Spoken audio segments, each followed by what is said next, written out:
Whoever. Thank you. Good afternoon. The Committee on General Government Operation, Appropriation, Housing is now called to order. Today is Wednesday, July 29, 2020, and the time now is 2:02. Notice for this public hearings were disseminated via email to all senators and all main media broadcasting outlets. First public notice was issued on Monday, July 20th, 2020, and the second notice was issued on Friday, July 24th. The committee will hear and accept testimonies on Bill 226-35 COR, sponsored by Vice Speaker Senator Tirina Cruz Nelson. An act to repeal Public Law 35-10 and to amend Section 5205 of Chapter 5 and Section 22202 of Chapter 22, both of Title 11, and Section 64.62 and 64.62.1 of Chapter 64, Title 9, all of Guam Code annotated, relative to prohibiting gaming activities not authorized by Section 5205A and B of Guam Code annotated. I'd like to acknowledge my colleagues that have joined me this afternoon. I have the author of the bill, Vice Speaker Senator Tirina Cruz Nelson, to my immediate right. I have down below, I have the Minority Leader, Senator Tello Taidewi. General rules for the public hearing. The conduct of this this public hearing shall be as follows. Those testifying on behalf of the bills have been invited to the panel. We have Mr. Gil Shinihara, Mr. John Ryan, am I correct? Or is John Ryan, okay. Ms. Jackie Marati, and from the beautiful village of Zigu, our Mayor Rudy Matanani. Written testimony shall be submitted to the committee. Please provide my legislative staff with your written testimony for photocopying. Testimony may be read, and lengthy testimony should be summarized to about 5 minutes. If you desire more time, please advise us before you start, if you need a little bit more time. Okay? This hearing is only from 2 to 4, so we want to make this as very specific as possible with your testimony so we can get to the point. Testimony shall be confined to the substance. We're talking about the bill 226-35. Individuals will be allowed to present oral testimony. Once you're done, I will ask you now to remain in the room for question or for additional testimony as may be desired by members of this committee. Proper form and decorum shall be practiced by all present in the public hearing room for these proceedings. Individuals who fail to maintain proper form and decorum may be restricted from providing oral testimony and or may be asked to leave or be escorted/removed from the room. When you speak, please make sure the microphone is on and that you speak into the microphone. You will state your name and your title for the record when you begin your testimony. I will first ask the author of the bill to give her opening statement. Thank you. Madam Vice. Thank you, Mr. Chair, and thank you for everyone showing up today. Bill number 226-35 is an act to repeal Public Law 35-10 and to amend subsection 5205 of Chapter 5 and subsection 22202 of Chapter 22, both of Title 11 and subsection 64.62 and 64.62.1 of Chapter 64, Title 9, all of Guam annotated relative to providing gaming activities not authorized by subsection 5205 Alpha and Bravo of Guam Code annotated. Being enacted by the people of Guam, legislative findings, Y Legislatura finds that the people of Guam have through referendum confirmed public policy against casino-style gambling. The public is concerned about the lack of transparency of the process of authorizing and regulating the activities and the extent of gross proceeds extracted from patrons. It is the intent of Y Legislatura to remove the authority to exempt casino gambling devices and activities during the Liberation Day Carnival or any other fair or carnival activities in Guam in accordance with established public policy.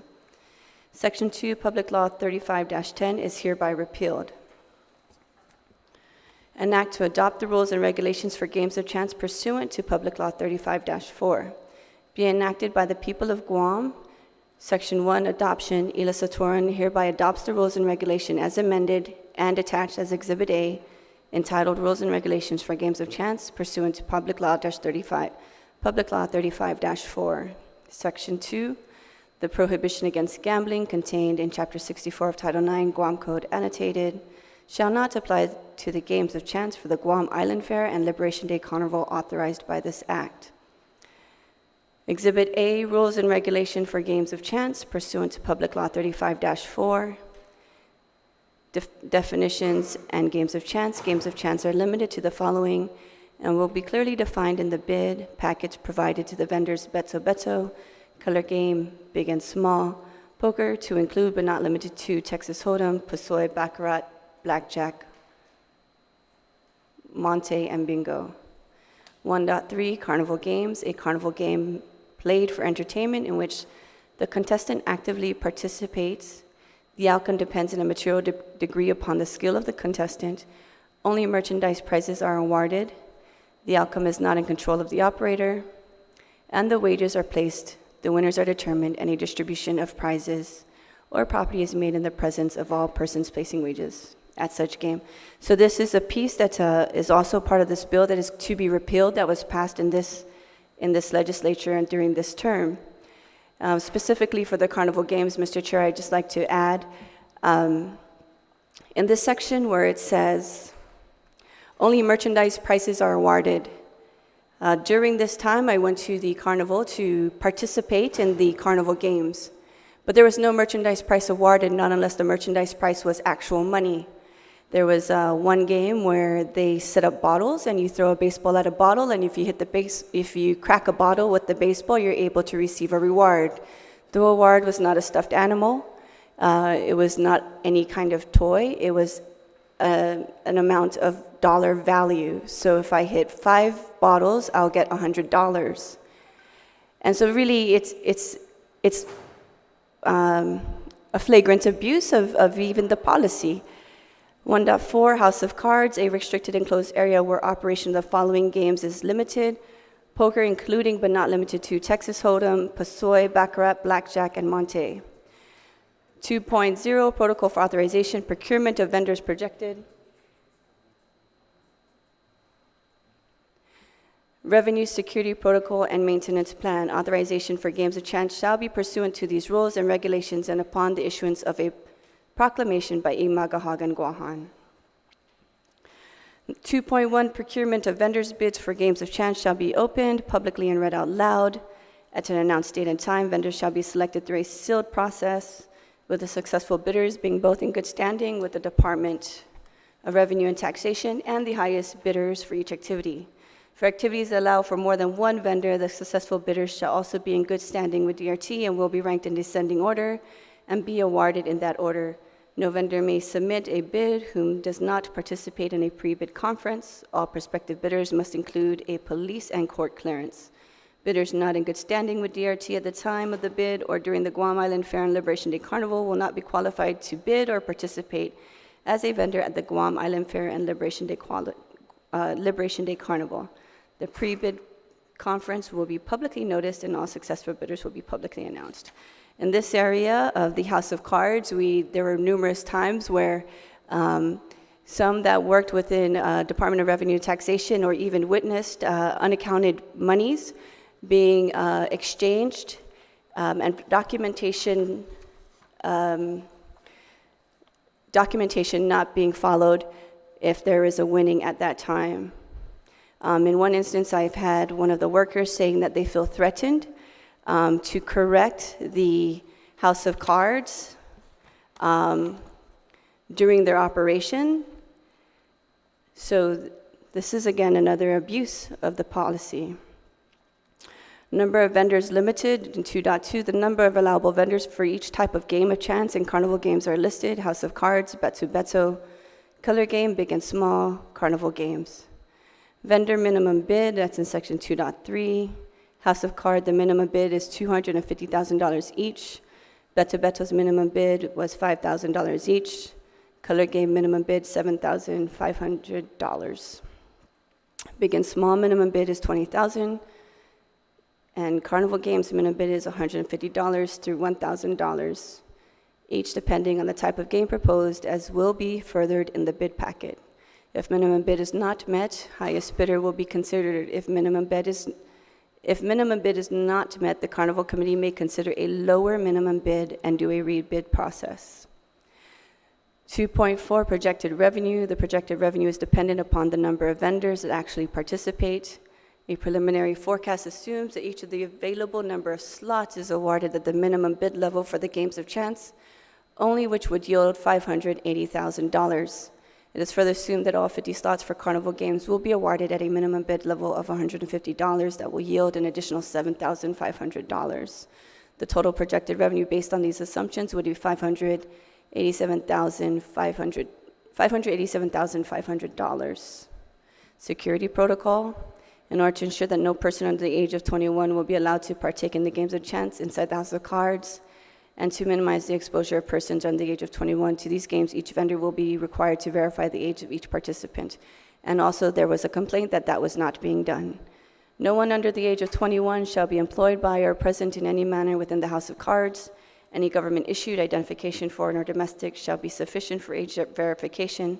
For the House of Cards will be a completely enclosed area, and access will be limited, as further described in Section 5.8.1 below.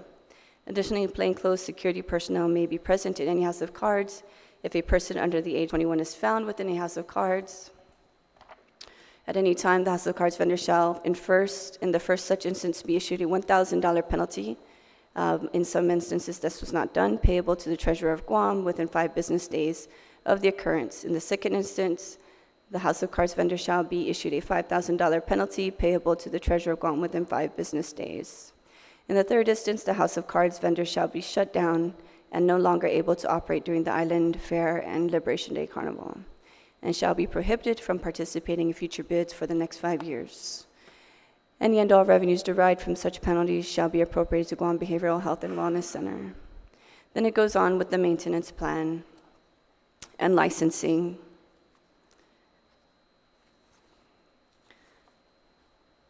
So all of these areas that we are looking with this bill to repeal, to strike out of law, to include Section 364.62, 6.62.1, 64.2 in Chapter 64, Title 9 GCA, which is the rules and regulation to permit games of chance at the Guam Island Fair, and to also repeal the gaming activities here on Guam. We have seen in recent time that there has been that the Attorney General has also fought against allowing gambling on Guam.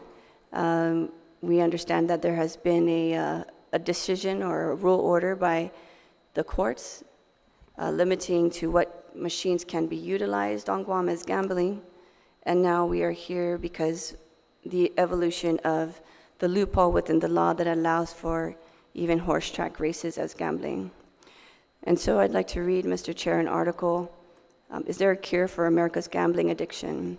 For the first time in decades, there is a real battle over gambling policy. Americans are familiar with the nation's major addictions: narcotics, alcohol, and tobacco. Society has spent countless millions of dollars warning about these substances, and the educational campaigns have had a profound effect. Today, however, addiction in the U.S. gambling, there are millions of adult pathological gamblers in America, and more ominous, millions of teenagers are addicted as well. Individuals are not alone in their addiction. State governments have become hooked on the revenues derived from casinos, slot machines, Keno, and Lotto. State governments have become hooked on the revenues derived from casinos, slot machines, Keno, and Lotto. Thus, instead of warning citizens, many governments are exploiting them. They ignore the social costs brought about state-authorized gambling because they need the cash to balance their budgets, or so they believe. Thus, instead of warning citizens, many governments are exploiting them. They ignore the social costs brought about state-authorized gambling because they need the cash to balance their budgets, or so they believe. 2 decades ago, commercial gambling casinos were prohibited in every state except Nevada. Just 13 states had lotteries. There is no such thing as an Indian casino. Altogether, Americans wagered about $17 billion on legal commercial gambling. Between 1976 and 1988, casinos were legalized in Atlantic City, and the number of state lotteries more than doubled. Since 1988, 19 states legalized casinos and 10 legalized video poker or slot machines at racetracks and bars. All told, Americans wager more than $550 billion on legal gambling this year, a 3,200% increase since 1976. In 1975, the federal government allowed state lotteries to advertise on television and radio for the first time, resulting in a flood of commercials promoting gambling. What once was considered unacceptable behavior became not only tolerated but encouraged. As attitudes changed, so did the games. Government offered more opportunities to bet with faster action and bigger prizes, much like we allowed within our Liberation Day Carnival settings. In 1987, the Supreme Court in California versus Cabazon Band of Mission Indians ruled the Native Americans, without state regulation, could offer legal gambling on Indian reservations if such games were permitted anywhere in the state in any form. What this meant, in effect, was that if a state allowed volunteer fire departments to conduct occasional low-stakes Las Vegas nights, then an Indian tribe in that state could sponsor 24-hour high-stakes casino gambling. Congress enacted the Indian Gaming Regulatory Act in 1988. The legislation included a process for tribes to acquire new land for gambling far from their reservations. That is how Indian Casino appeared in downtown Milwaukee. With the enactment of IGRA, the commercial gambling entrepreneurs saw their opportunity. Armed with unlimited capital, gaming companies hired lobbyists to wage a campaign based on a cynical message. Since Indian gambling was coming anyway, states might as well legalize commercial casinos, which, unlike Indian casinos, they would be taxed. As states fell into the recession of the late 1980s, the promises of gambling promoters were awfully seductive. Cash-starved states and municipalities eager to boost revenue but reluctant to raise taxes were vulnerable to the prospect of something for nothing, which is very much like the situation we are facing today with the COVID-19 pandemic. In 1994, though gambling hit a political brick wall, opponents were becoming organized and they had a powerful weapon: the facts. For years, lawmakers forgot why gambling was considered a vice. In fairness to them, there weren't a lot of objective studies available on the consequences of legalized gambling. The many new gambling outlets sparked opportunities for social and economic research. By 1994, a considerable body of evidence showed that the expansion of legalized gambling, it destroys individuals, wrecks families, increases crime, and ultimately costs society far more than the government makes. It is important to understand that gambling is an addiction. It is just as real, and its consequences are just as tragic as alcohol or drug abuse. And so, Mr. Chair, we come here to discuss this bill today, to finally be rid of the books within our statute, to doing away with the loopholes towards this shiny, bright diamond that we think will be able to save jobs, will be able to save revenue, will be able to save our economic impact. But, Mr. Chair, I want to say for the record that this is not the fact, that many can argue that that gambling provides a revenue for the government, it provides a source for jobs. But also my question would be, during the pandemic, were these people working? Were these employees continuing to be paid during the pandemic?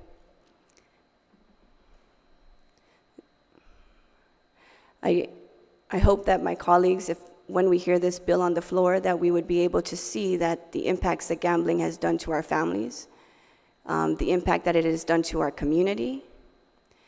I have witnessed videos that have gone viral in the game rooms where we see people who are disoriented and utilizing these machines and hoping to make more money. When I say disoriented, they look like they are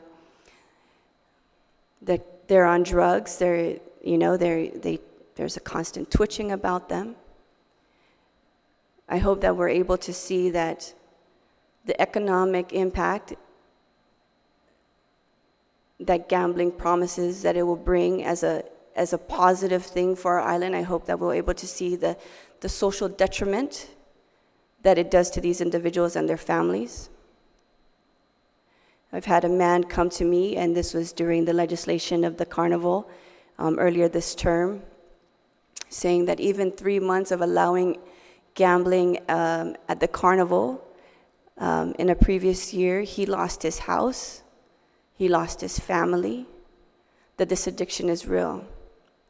And many can argue then, why don't we provide support for this addiction as well? It's very similar to the opioid crisis that we are dealing with today. The pharmaceuticals are producing opioid medicine and giving commissions to those that are able to sell the opioids to prescribers. And on the same turn, they're building rehabilitative centers to try to fix the problem that they know that they caused after their lives are already destroyed, after the individual's lives are already destroyed, after the addict's life is already destroyed. You can't take that back. Once an addiction happens, it's a lifelong cross.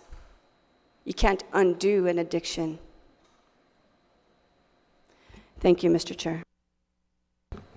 Thank you, Madam Vice. I'd like to also recognize my colleagues that have joined us today for this bill. From my immediate left would be Senator Therese Terlai, and Senator Luis Muña, and Senator Amanda Shelton. We will now begin to hear testimony for or against this bill. We'll begin with Mr. Gil Shinahara. Sir, and then after you, it'll be John Ryan, Jackie Marotti, and then the mayor. All right? Sir, if you may just state your name and give your testimony, sir. Afade and good afternoon, Mr. Chairman, members of the Committee on General Governmental Operations, Appropriations, and Housing, Senators, 35th Guam Legislature. My name is Gil Shinohara, and I am a proud owner of game rooms on our beautiful island of Guam. I'm here to testify against Bill 22635. This bill will close business establishments, of which I am an owner, and displace industry-wide over 300 hardworking individuals and their families. For whatever the intent of the author to terminate our industry presence, there are going to be created situations that will be far worse than what will meet the eye. Game rooms operate in a highly controlled environment. We are visible to everyone. Electronic gaming activity is highly regulated. For income reporting purposes, all activity is tracked in real time. Taxes are paid at a premium 17%. The breakdown is as follows: 5% for gross receipt taxes, 4% Guam Memorial Hospital Authority tax, 4% recreation tax, 4% gaming tax. Again, this is a tax rate of 17%. I believe only alcohol and tobacco are taxed at a higher rate. On an annualized basis each year, our industry contributes nearly $4 million in gross taxes. In addition, the industry pays an annual licensing fee on each and every machine in operation. This brings $25,000 in revenue to the government every year. Another $8,000 is paid to the recreation fund. Mind you, this is separate. This is a separate collection from the 4% recreation tax I cited earlier. And there's more. Each game room location has 2 business licenses, one for the vendor partner that manages the location, and another business license for the owner of the machines. Between the owners of the machines, the owners of the individual game rooms, and their employees, millions of dollars a year are paid in the various paycheck withholding taxes. Employee salaries, employee salaries alone are more than $7 million a year. On top of that, the businesses and their owners pay corporate and personal income taxes. This absolutely tallies into the millions each year. We are highly taxed. We contribute greatly to the common welfare of our government and our island. We ask for nothing in return except that we be allowed to continue in business. Our success contributes to Guam's growth. One might say, wow, that's a lot, but our story does not end here. I want to share with you more details of the economic impact of Guam Music and its vendor partners. I remind you that this is only a part of the industry total. There are other operators and vendor partners too.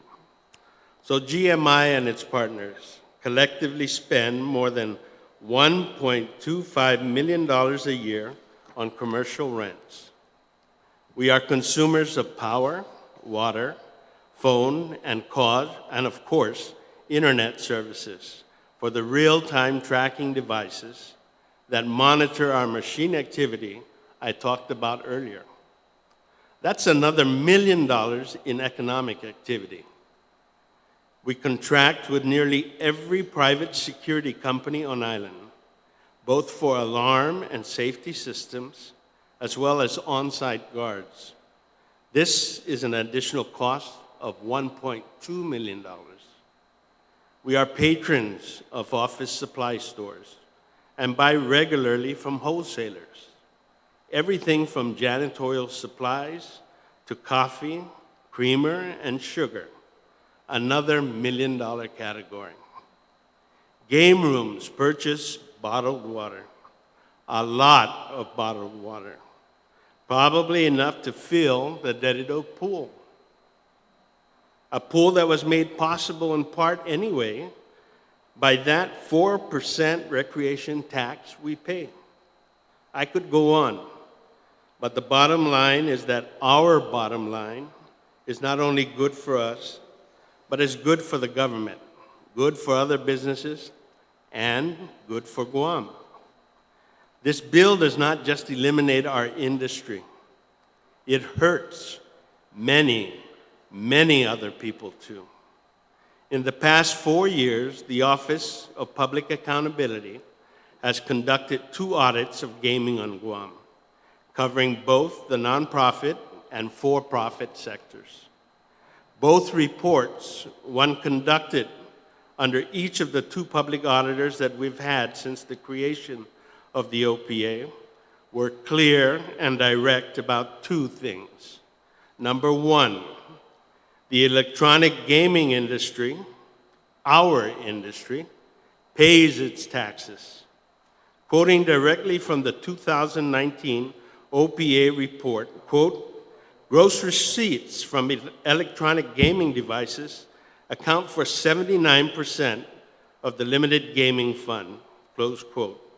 Number 2, where there are problems or questions raised about reporting of revenue, recording, payment, and collection of taxes, the issues are within the nonprofit organizations.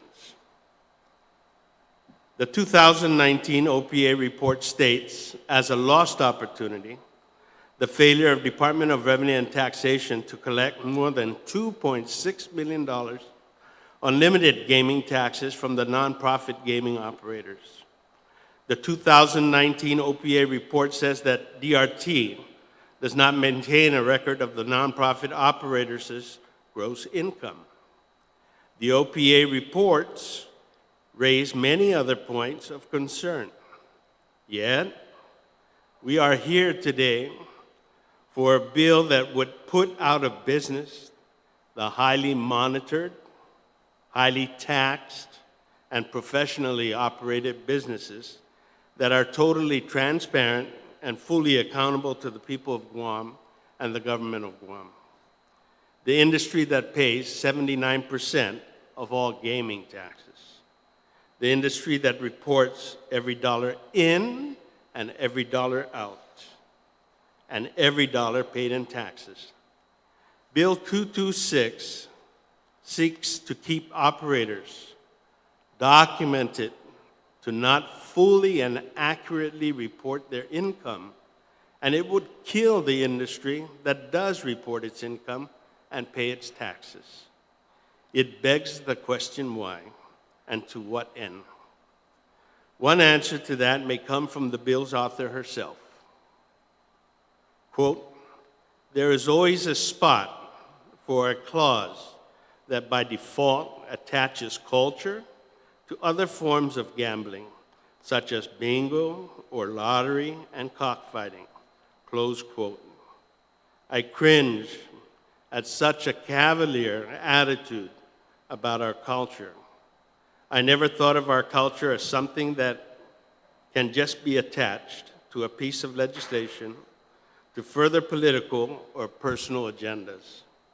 It concerns me greatly that our culture would be used to play favorites between similar forms of activities, enjoyed not just by chamorros, but adults of every culture and ethnicity that make up our island.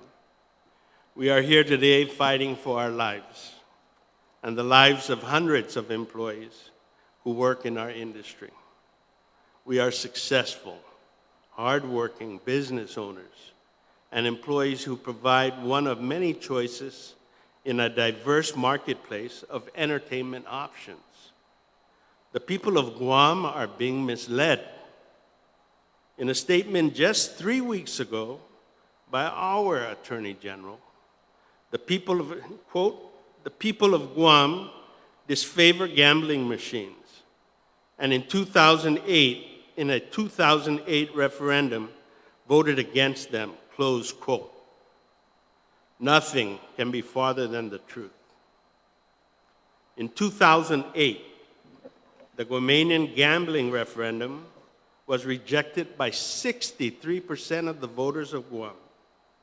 This referendum was on legalizing slot machines at the Greyhound racetrack. It was not about our industry. In 2006, 55% of voters rejected casino gambling and slot machines, again at the Greyhound racetrack. This was not about our industry. In 1977, there was a referendum legalizing casinos and slot machines in controlled areas. It too was rejected at that time by 53% of the voters of Guam. And this too was not a thumbs up or a thumbs down about game rooms. It had nothing to do with us. Yet, it is widely said and widely misreported that the people of Guam have voted against game rooms. It's just not true.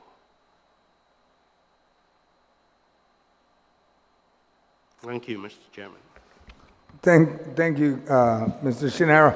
If my staff can get a copy of your testimony, because my colleagues would like a copy.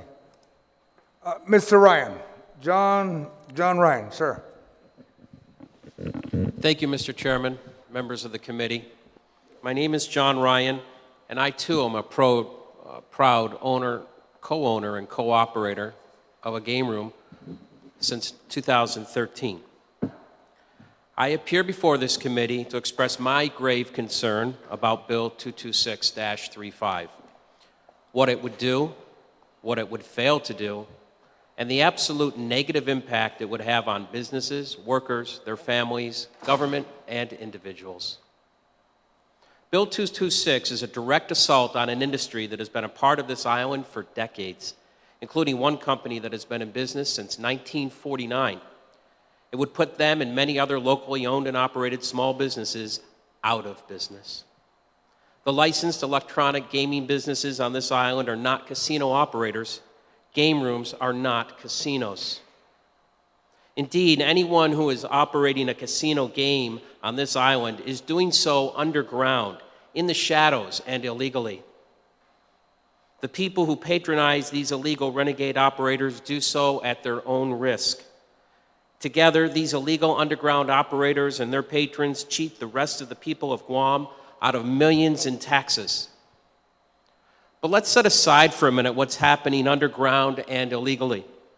Let's take a look at who this legislation singles out for protection while eliminating other forms of gaming. More than 90% of all money that is taken in by our machines is returned to players. Can the nonprofit operators of bingo games who would be protected and kept in business by this legislation, and while we are forced out of business, say the same thing? We don't know, because the Office of Public Accountability has said, quote, DRT does not maintain a record of nonprofit operators' gross income, closed quote.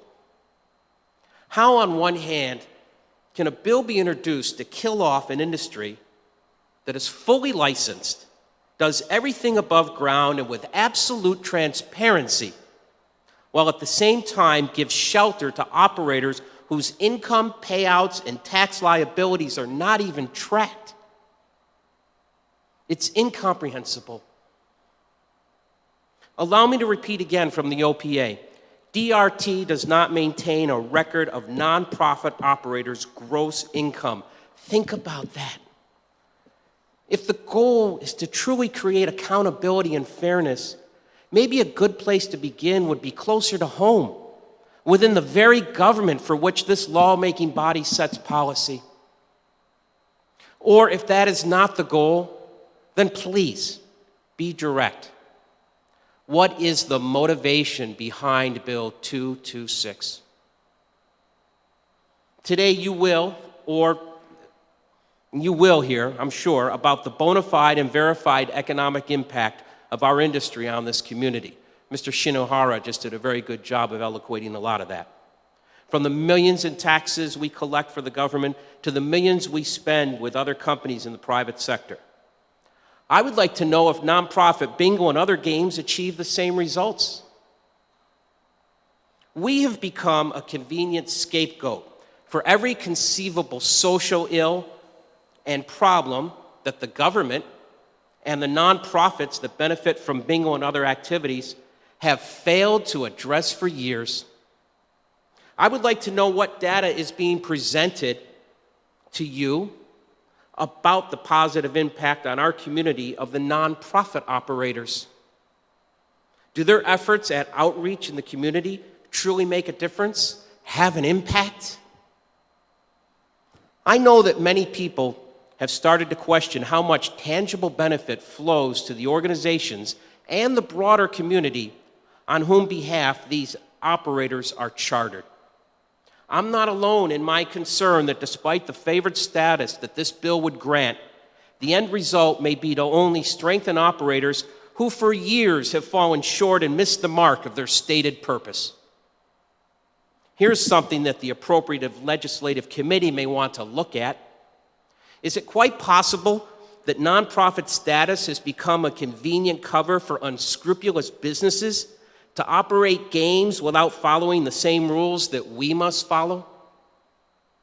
And now this bill would grant those operators even greater protection by conferring upon them special status as cultural icons. This legislation, by the author's own admission, purposefully attaches cultural street cred to activities other than ours. It would enshrine forever, as culturally protected, no less, operators whose incomes, payouts, and tax liabilities are not even tracked. Bill 226 further tilts the operational landscape in the favor of some while pushing others to the brink of extinction and out of business. It is an uneven and unjust application of governmental policy and power. It's ironic. On its face, this bill itself is not nearly as transparent as our industry is. Yet just by reading between the lines, a very clear picture emerges. Large-scale, money-making businesses that operate under nonprofit status get cultural street cred, while small family-owned, locally operated, and in their employee teams and their customers are defamed, attacked, and eventually put out of business. All this comes at a time of great economic uncertainty on our island and globally. It comes at a time when the government is looking at tens and possibly cumulatively hundreds of millions of dollars in revenue reductions over the next several years. I want to talk just briefly before I close about unintended consequences. Unintended consequences, sometimes also called unanticipated or unforeseen consequences, are outcomes of a purposeful action that are not intended. The law of unintended consequences is that actions, especially those of government, always have effects that are unanticipated or unintended. It is said that economists and other social scientists pay close attention to the potential and power of unintended consequences because the solutions they offer make worse the problem they're meant to fix. It is also said that politicians and public opinion often largely ignore the law of unintended consequences. Perhaps the most famous example in democratic societies is prohibition from 1920 to 1933. It further empowered organized criminal enterprises, contributed to an increase in crime, more serious offenses, and led to the loss of national and local government revenues. Weak enforcement and widespread flouting of the ban contributed to a cultural decline in respect for law and order. It also further divided America in a time of great economic uncertainty, political instability, and social change, particularly in the period leading up to and including the first several years of the Great Depression. 100 years later, in 2020, today, the parallels to what is happening in this building and what happened then in the mainland USA are absolutely uncanny. Now as then, both the motivations and the unintended consequences that will result are frightening. To our culture, to our economy, to our people, to our democratic form of government. I urge members of this committee, and indeed all members of the 35th Guam Legislature, to carefully consider both the intended and unintended consequences and outcomes of this misguided attempt to provide favoritism for a few over the many by pretending to address social, health, and economic issues on our island. Let us not only learn from the history of 100 years ago, but put those lessons to use today with sound, reasonable, well-considered policy. Bill 226 is not such policy. Thank you, Mr. Chairman. Thank you, sir. Ms. Jackie Marotti, ma'am. Buenas and Hafa, honorable senators. I am Jackie Areola Marotti, representing Keep Guam Good, and I am here in my personal capacity. Gambling has never been about jobs. It has always been about gambling businesses staying profitable.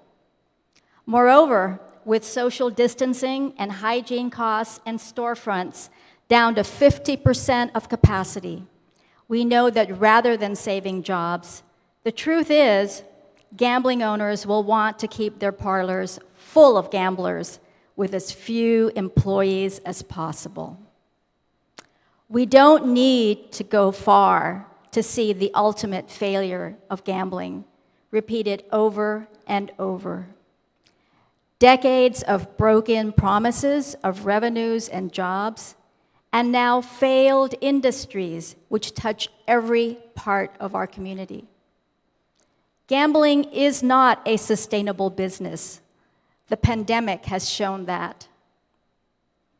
I have always been actively involved in anti-gambling efforts since 2004, and together with a coalition of community organizers, have successfully defeated 5 initiatives. And with every single initiative, voters have always stated, we want the game rooms closed as well. As a matter of fact, our group was always criticized because we did not target the game rooms. Well, critics, here we are. We have learned much about our community and the industry. We have seen every possible reason to legalize gambling. Tourism, the hospital, schools, and even sports for students. Our community did not fall for such promises. Gambling is not an essential business. Recent examples point to our consistent failure to regulate, to protect our community from harm. There has been a lack of transparency and lack of accountability for years for the gambling that does occur. Only a couple of years ago, when some of you senators were here to unanimously get rid of Liberation Day carnival gambling. Here are some of the examples just a couple of years ago we talked about. Remember that year-round casino at Teaden for the village fiestas? Who regulated those? Remember the casino at the Paseo that came out of nowhere and was built overnight? And no one knew for the longest time who owned it. And remember the call out for accounting of casino revenues, and no one, up to now, can provide those years later? Regulation is not our strong suit. And here we are wanting to add more to regulate. Essential businesses such as food suppliers and services, healthcare, education, and more need regulation. Gambling parlors should not compete with such scarce resources. The health, education, and the future of our community depends on swift and strict regulation. At a time when money is scarce, very scarce, to add another drain on our families is just not conscionable. Let's help our community to save, to conserve. Federal help will not last forever. And finally, gambling addictions. We have no treatment programs here. Who takes care of those who need it most? Are there any funds to provide for these in the middle of a pandemic? Whose responsibility is that?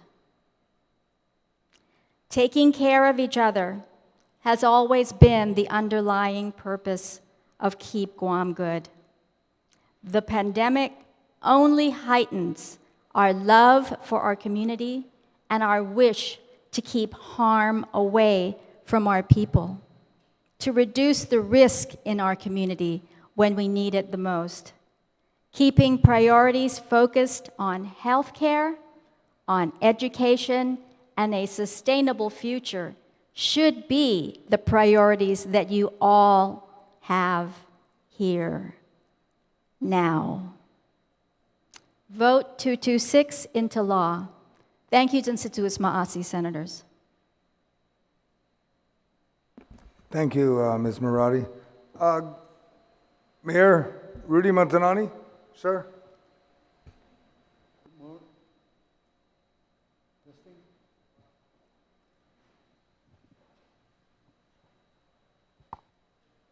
Good morning, Senators. Can you hear me? Stand by and we'll check the sound system first.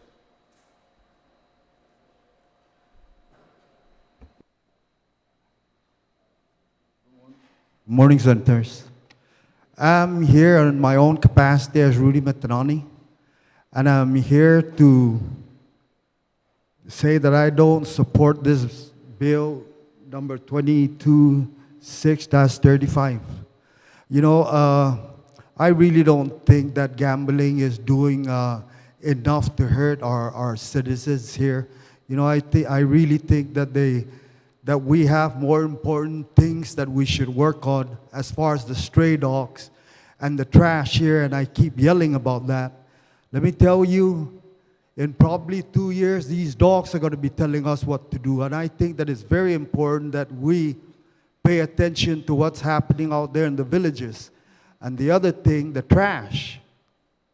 I've been yelling about help up, with the trash situation all over the island. But that hasn't been taken care of. This gambling has been here for as long as I can remember. I'm not saying it's not hurting a lot of people, but the people I think that is hurting is taking it upon themselves, with the decisions that they make. But my problem here is the problems that affect the people of Guam here all over the island. And let me tell you, it's getting worse up there in Jigo and Dedido. The trash and the stray dogs.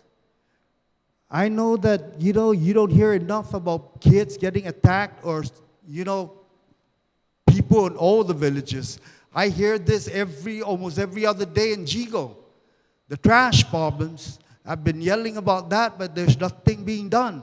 All I hear is things that a lot of you senators are trying to do, but, you got to attend to that because gambling might be an issue for some people. The stray dogs is an issue for a lot of people. The trash is an issue for a lot of people. And sometimes I don't want to drive through some of the places in Jigo because it's really, really bad. I try to clean all those streets every day. My guys are tired of it. Please help us. I've been yelling about this. I've been yelling about the stray dogs. And here you are having and I'm not saying, okay, it's a waste of time. But I really think that your priorities are wrong. A lot more people are being hurt by the stray dogs, and a lot more people are being hurt by the trash. Please, help us with that, and maybe you can come back and deal with the problems that, gambling is causing. Because let me tell you that the people that are getting hurt by gambling is by choice. It's by choice. It's not because we want it. It's because that's what they want. And, I really think that you senators, without insulting you, please work on the things that really hurt the people. The people that if somebody's getting hurt about this gambling, okay, it's their choice. It's their choice. And a lot of us people make the wrong choices, and that's just the way life is. But if you don't do anything about this trash and about these stray dogs, pretty soon, I'm telling you the truth, man, pretty soon that the dogs are going to be telling us what to do. It's lucky that Anderson Air Force Base put that fence in around Anderson because they kept a lot of the dogs in there. But let me tell you, in 1 year, again, it'll be the same and probably worse. And I'm here just to start off about me not supporting Bill 22-6-35. We've got better things to do to address, the health and everything about our people.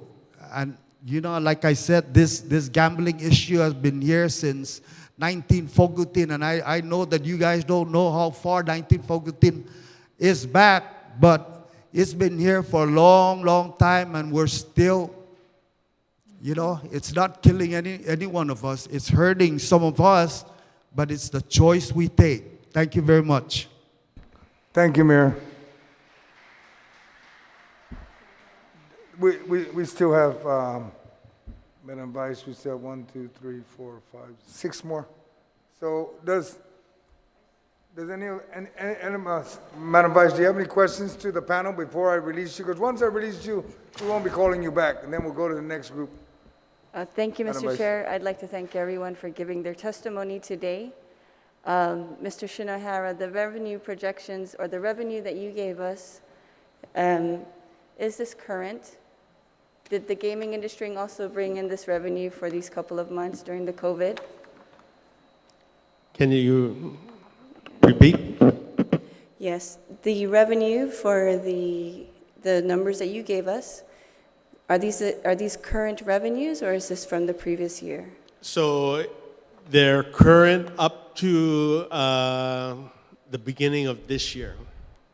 Till January? Yes. I noticed that we have some people outside in the lobby that are employees. Were these employees employed by the industry during the lockdown months? I can't speak for everybody, Senator, but I can speak for my own company.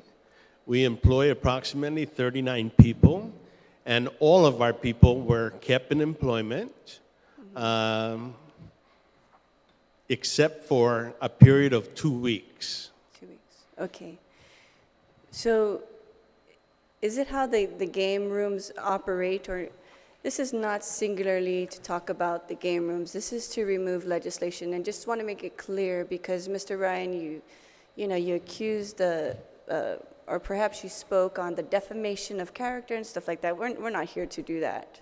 I'm not here to defame anyone and try to attack a person's character. I'm here just to address the bill, and I thank you for the input that you gave about, the cockfighting and the bingo. And this is something that you have absolute right to do, and for shedding light on the OPA stating that DRT is not tracking these NPOs' revenue, well, this is something that we're going to get on top of. So it's not that we're trying to defame anyone. I'm not attacking anyone here. The sole purpose is because I've met people who are impacted by gambling. And cockfighting is already removed at the federal level. I don't entirely agree with the governor to not enforce it.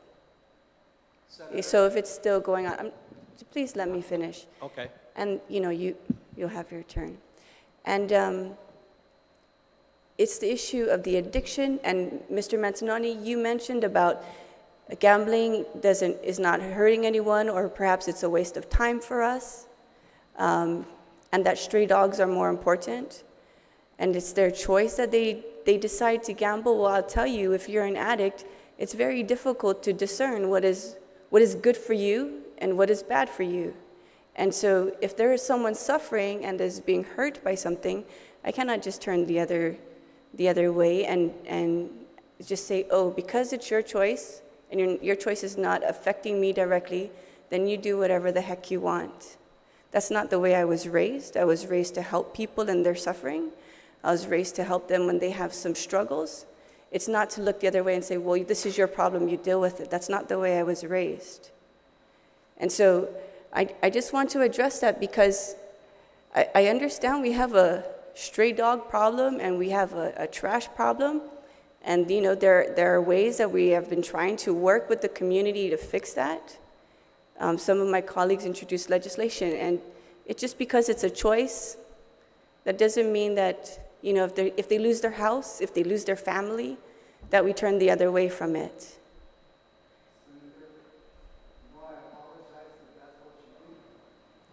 No, that's what I heard, saying that it's their choice. You stated that it is their choice. This is not important. Do something else. And I'm saying that if someone's dad or someone's mom has a gambling problem and it destroys their family, you can fix everything. You can remove all the stray dogs. You can remove all the trash. But if the family is suffering because of something that is there that causes them to suffer, you cannot remove that. The suffering will still be there. So things can look pretty on the outside. But if they're suffering inside the home, then there's no point to have something look pretty on the outside if you're not willing to help them. And so, if we can come up with better ways, then I'm open to hearing better ways. Thank you, Mr. Chair. Can I say something? Thank you. Matt, would you like a response? No response required. Thank you. Senator Therese Trulli, do you have any questions you want to pose in the panel? None? Senator Tello. Thank you, Mr. Chair. I'd like to hear what the mayor of Jigo would like to say. Go ahead. I just want to say, okay, that people make mistakes. But almost all of you should know me, okay? I don't like to put people down. But if a person wants to gamble, that's what I'm saying. You cannot stop the person.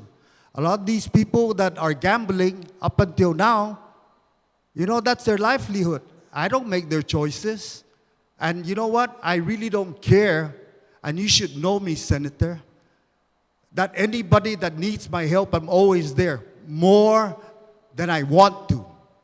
So please don't slap me that, Mayor. you know. With all due Wait a minute. respect, It's my Mr. turn to Manzanonia, talk, with okay? all I due kept my respect, I mouth did shut not when you attack were you. putting me I did down. not say that you did I not kept my care. mouth shut when you were putting me down. I was not putting you down, Mr. Manzanonia. My name is not Matanonia. Or My Mr. name is Matanani. Matanani. Mr. Manzanonia, I was not putting you down. Yes, you were. As far as I was I'm concerned, you're talking addressing to the me. issue that you stated. I was addressing the issue that you stated, that it's their choice. Yes, it's their choice. What do you want me to say?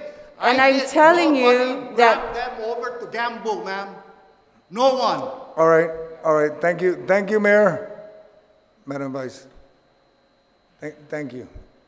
Senator Tello, do you have anything else you want to ask? So we can move Thank along. you, Mr. Chair, for the opportunity. I greatly appreciate everyone who's being here, and though I can't see them outside, I'd like to give a shout out to those who came here today, take some time to voice their concerns and also voice their support for it too.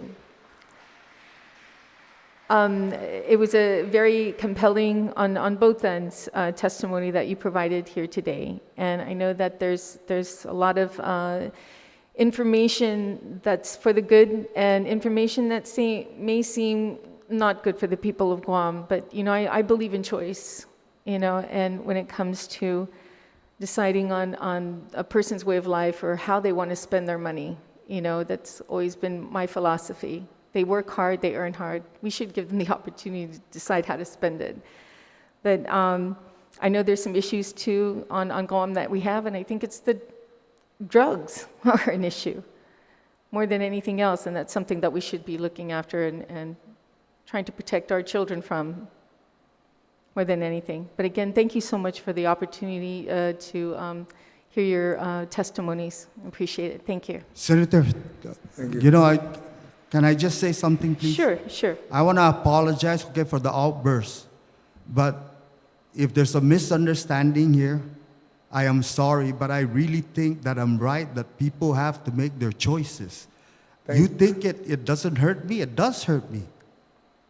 But, Yes. you know, people make their own choices. And let me tell you, I've had a lot of families, okay, that are like that, and I try to stop them.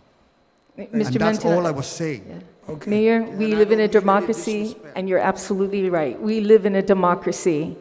You're absolutely right. And if there's anybody who knows how hard you work in GICO, helping people when they need help, I've known that you've always been there. Thank you, Mr. You know Chair. what? I'm really Thank you. sorry, Talina. I love you, but Thank you, Mayor. Senator Luis, do you have any questions you want to pose on the panel? Yes, thank you, Mr. Chair. I'm going to take the mask off because this is a little bit muffled, so. I just want to tell Mayor Matanani, I feel your frustration. I live up there in that area where you live, and I know, and we have cars piling up on our streets where we can't even get rid of.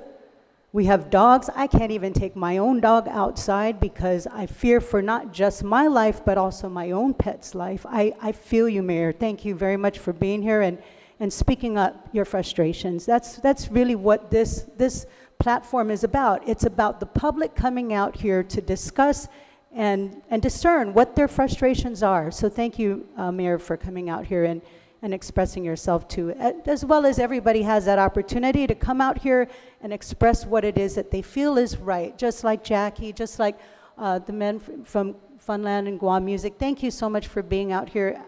I understand that, so in some of the meetings that we've had prior to this bill coming out, that there is also an opportunity for this industry to give back to the community, and I understand that that's what you've been doing. And maybe we can even find a balance somewhere in between how the taxes that you pay out could help some of the things like the mayor is talking about, like removing all of that trash or, you know, taking a hold of our stray dog problem. Maybe we can find some kind of balance like that. That way, all of the issues can be addressed. I understand that a lot of the taxes are going to Guam Behavioral Health. That could help people who have an addiction to gambling. So I would like to hear a lot of the other testimony as well, too, and I just really want to thank you very much, all of you, for being here to discuss it. That's really what we're here for. We're here to discuss this bill. Thank you very much. Thank you, Senator Munoz. Senator Amanda Shelton, do you have any questions or? Thank you, Mr. Chair. I All don't right. have any questions at this time, and I know that there are many other people waiting outside to give their testimony, so I'll reserve my time. Yes, we have maybe about 4. I would like to thank the panel, Mr. Shinara, Mr. Ryan, Ms. Marati, and Rudy. Yes, Madam Vice. Okay, and then I'll have you speak because I think you wanted to say something. I did have one other Mr. thing to say. Mantanani, I just want to say also, you know, I'm not trying to fight with you on this situation, and I'm not saying that you don't care about people. I know you do a lot for our village in Jigo, and I have the utmost respect for you, but I am saying personally for me that if people are suffering because it's their choice, I feel compelled to do something. That's just for me. And you have a point, you know, and I respect your point. And so I hope that, you know, this legislation, you don't see this as something that will divide us, okay? Sincerely, I am sorry too. I hope you know, for, you know, in a sense, because you are older than me, you know, for perhaps you may have thought it disrespectful for me to also speak my mind, so I am apologizing to you for that. Thank you, Madam Vice. It's Mr. okay, Ryan. Senator, he'll be gone tomorrow. What's that? I'm sorry. Okay. Mr. Ryan, you wanted to say something so we can close it. Very briefly. Thank you. Senator Nelson talked about addiction, and I believe there's probably, I know for a fact there are people in this room right here whose families and lives have been touched personally by addiction. I think that is a noteworthy point. The good senator also talked about people's lives who are impacted by gambling, and that she's met people. And I would like to suggest there are many dozens of people just on the other side of this door whom you're welcome to go and speak. Just walk right out that door, and they will tell you the impact that gambling or gaming has had on their lives. They are the employees, the workers, the owners, the people who make this industry tick, who follow the law, and who are good citizens of this island, who are volunteers, who go to church, who are part of the fabric of our community. Thank you. Thank you, sir. Thank you, panel. We will take a few-minute recess so they can sanitize the table. Thank you, Gil, Mr. Ryan, Mrs. Marati, and Mayor. Thank you. We'll take a 5-minute recess while we sanitize the area. Thank you.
Thank you. Good afternoon. We've returned back.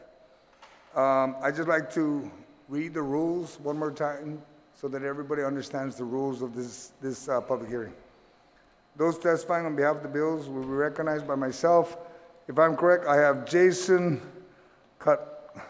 Who's Jason? Can you pronounce your last name, sir? I don't want to murder it. Cunliffe.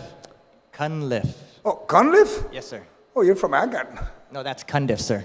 Oh, that's Cunliffe. Oh, okay, that's the other group. Okay. And then we have a Jayton Okada, sir. We're good. And we have a Vanessa Berdalio. That should be an easy one, Berdalio. And then I'm not, are you Ryan or are you Fonso? Ryan. Ryan, okay, Ryan Costo, okay. I've now recognized you. Written testimony should be submitted to the committee. If you have written testimony, if you have one available, we can at least make photocopying so that my colleagues will have a copy of it. And then your testimony may be read, and lengthy testimony should be summarized to about 5 minutes. If you can, keep it within 5 minutes, all right? Testimony shall be confined to the substance. We're here to talk about Bill 226. You're all aware of that? Each one of you will be allowed to present your oral testimony.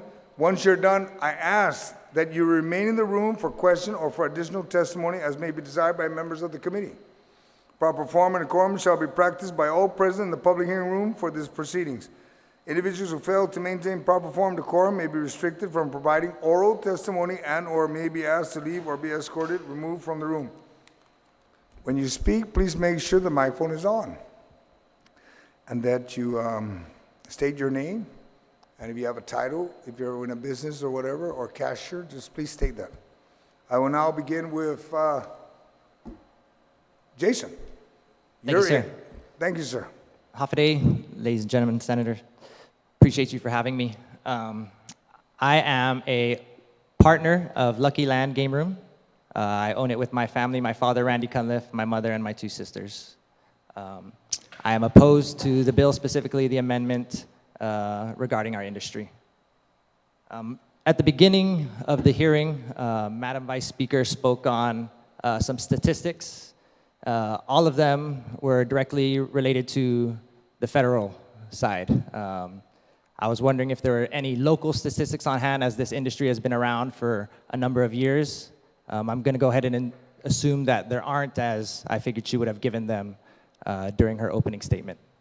That being said, 1.1% of the federal population is seen as having what you would call gambling addiction, 1.1%. And that is from, I'm sure, the same statistics she's seen. So if we take that to Guam, and that's 1.1% of the adult population, mind you.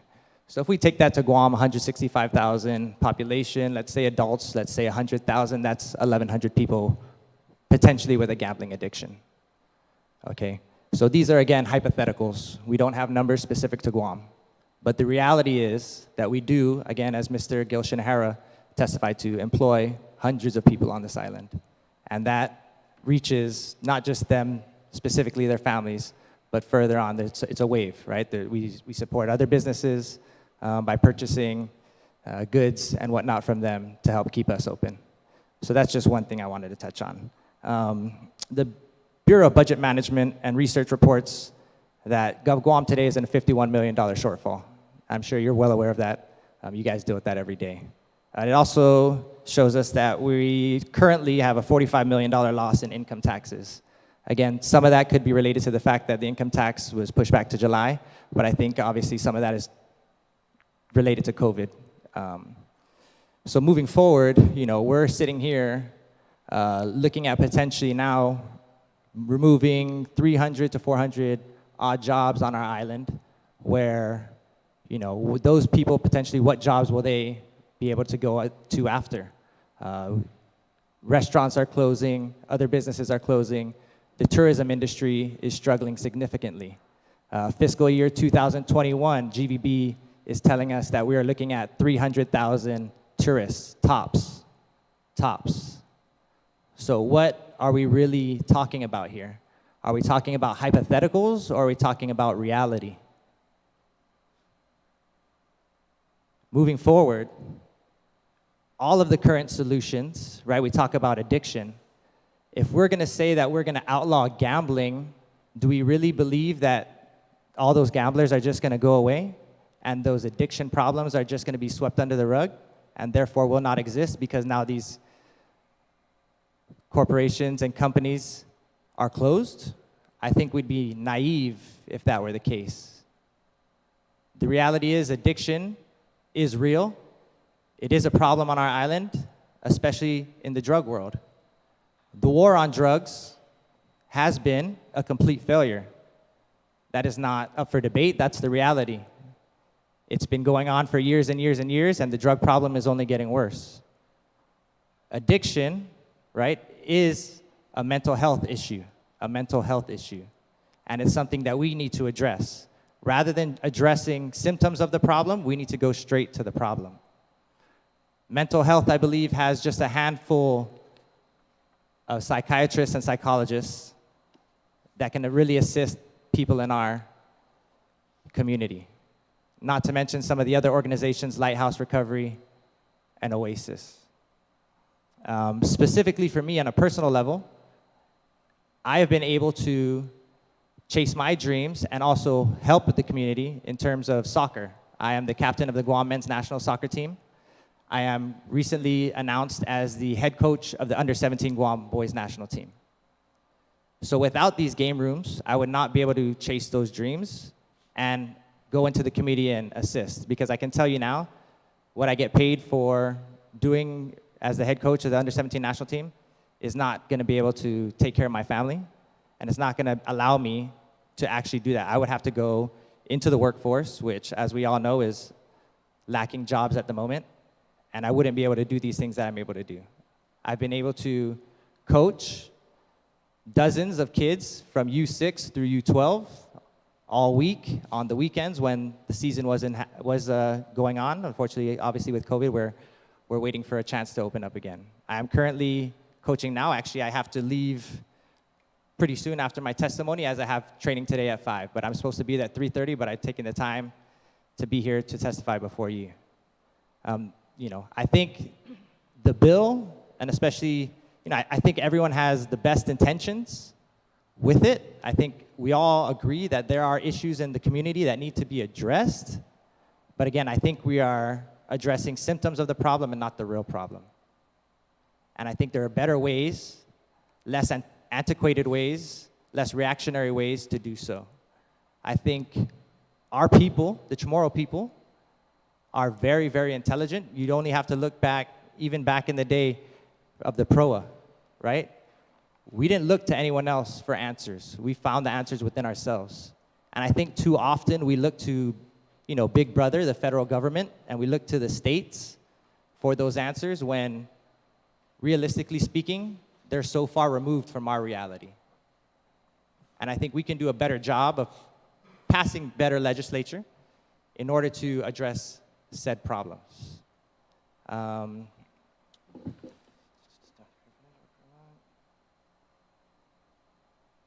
would just leave you with, again, I believe that the bill is well-intended, but again, compulsive gambling is a treatable condition. It is not a moral deficiency, and we need to remember that. Thank you. Thank you, sir. Mr. Jason Okada.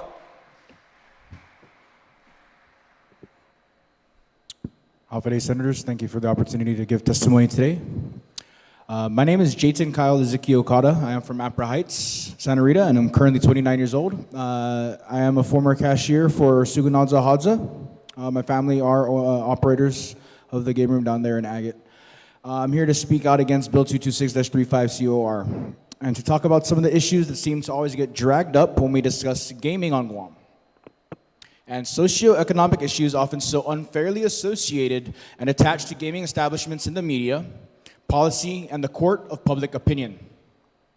I'm here to discuss how the current systems in place are not doing much for people like me who have suffered from mental illness and substance abuse issues. But we are quick to find blame by trying to undercut a legitimate adult recreational and amusement set of establishments, which many don't realize pay a higher tax as is, and whose many owner-operators give back to the communities in more ways than one. such as Mr. Jason here. Many are quick to judge and give legal gaming establishments a bad rap and associate blame to our establishments when we are an easy target to an uneasy set of issues to deal with. Let us get real. Let us be honest. Times have changed significantly. There's no denying that. Especially with this COVID-19, there is a new norm, and we are all adjusting. Every single one of us are adjusting whether or not we like it, from our kids to our manamku.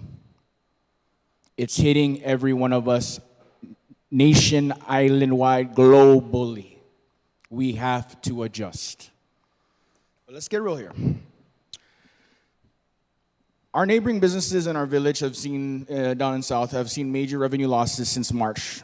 That they have had to release staff. Some have also had to permanently cease operations and shut down.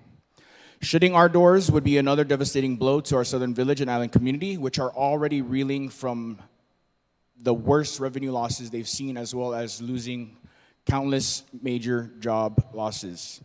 We are a legally operating, and in the case of Sugunad Zahadza, a female minority-owned business which hires locally, pays a higher tax rate than most other Guam business industries, and I feel it is genuinely unfair and unjust to target our industry for shutdown amidst the current economic downturns and through or over what I believe are generalized misconceptions. Before working in this industry in 2009, I personally had views about amusement rooms and their atmosphere and clientele, much like you guys, or those who believe in the negative atmosphere. I bought into the sound bites and spin doctoring by gaming opponents over many election cycles as a youth. I would eventually find this negative view of our amusement establishments to be uneducated, indifferent, and somewhat ignorant of the positive factors that the gaming and amusement recreational facilities can provide. I entered the industry as a young adult in 2009, and soon I would come to meet some of the wisest, upstanding, respectful people my boss likes to call super citizens. Many of them would be widows or widowers, veterans, small business owners, retirees, really great people. They all come to our establishments on the regular, mostly for amusement and socialization. They don't come there to, gamble their woes away. They come to have a good time. This is what we are. We get misconstrued from there's gaming, gambling. But we are strictly an amusement facility, They come for a relaxation as well as to socialize with the rest of our clientele and our staff. The attitude and fears I previously had were quickly replaced with a sense of pride and respect for being a part of this industry and being in the lives of these fellow community members. I feel the time and resources to continually sponsor legislation and policy based on assumptive and misinformed views correlating social ills with our industry as being a culprit rather than to provide proper solutions to these issues that are far more complex than we care to admit is just, it's unjust. We should be investing our time and efforts by focusing on the infrastructure necessary to improve mental health care services, enhance job creation, combat poverty, and mitigate social upheaval with such crises as COVID-19 and the socioeconomic effects of massive changes to our islands, such as the ongoing military buildup. On the matter before us, how can we be careless to lay blame rather than face the fact of the matter? These are a myriad of complex issues that have no simple solutions. Why target our industry? I personally battle mental illness. I am in recovery from substance abuse. I struggle daily, sometimes minute to minute, but I'm grateful to be better today and thankful to have the clarity of mind to give testimony today. Recreational gaming has had no cause or correlation to my major anxiety, my rapid cycling bipolar depression, or my addictive personality traits. These have been my choices as an adult. Anything that I have made that has been bad has been of my own doing. But they are disorders that I have and I have learned to cope with. We need the infrastructure to help our people cope. And we do not have the right infrastructure at this time. They are lifelong disorders I have dealt with and continue to deal with since I was a child.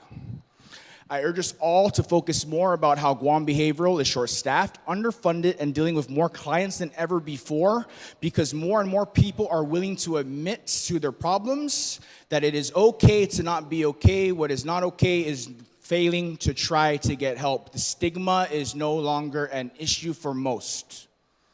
The issue is we do not have enough psychiatrists or psychologists like Mr. Cunliffe has attested to. Last count I checked, there was 4 psychiatrists on staff for the thousands of clients that Guam Behavioral Health and Wellness Center has.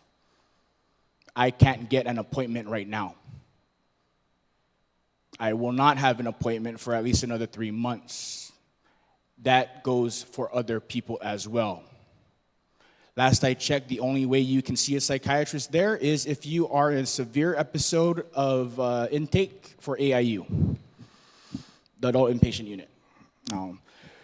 What about the problems at New Beginnings Drug and Alcohol Substance Center, or the outpatient and inpatient rehabilitation facilities such as Oasis Empowerment Center or the Lighthouse Recovery Center, which I have commenced from in 2018, for substance abuse have?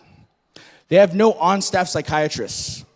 They have long wait lines because they do not have such infrastructure, funding, or necessary staff and facilities to keep up with the need to assist our island's drug epidemic, which is the real problem we need to talk about. Vice Speaker, you had a great opening statements, and I commend them, but please, our industry,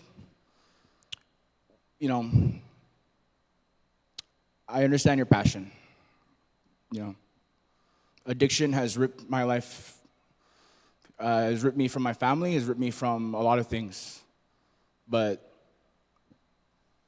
there's bigger complex issues we need to get through. We must do more for our island's citizens battling mental health disorders, substance abuse issues, and addictive behaviors.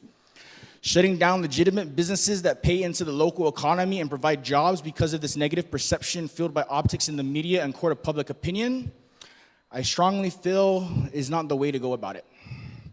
I urge you to please vote against Bill 226-35 COR and focus on some solutions to strengthening and broadening our island's access to services and care, both by the government and from non-governmental organizations.